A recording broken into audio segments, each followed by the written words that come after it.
төрсөн өдрөө хүлээж байгаа юм шиг л баг хоног тоолон хүлээсээ хагалгаанд орох өдрөө яг гарч ирсний дараах яг тэр мэдрэмжэл амар их мэдрэх үсч. Уусаа энэ мэдрэмжтэй яг энэ биетэй уусаа 25 жил амьдлаа шүү дээ.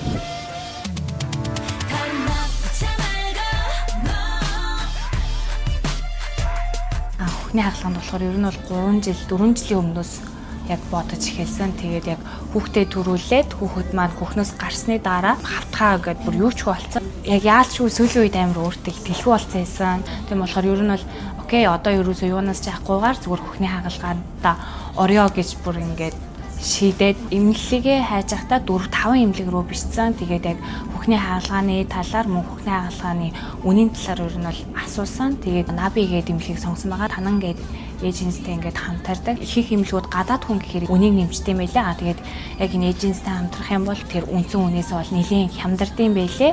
Тэгээд бас Монгол орчуулагчтай болохоор тэр нь удаас таалагдсан. Дэмчнэрээр гэх юм бол Солонгос болон Америкийн нэгдсэн улсад хамар олон хүүхд томруулах хагалгаагаараа ер нь бол мэргэжсэн болохоор яг энэ эмнэлгийг сонгосон. Амар доктор чи докторч гарч ирээд бүгд ямар байсан талаар харцгаа.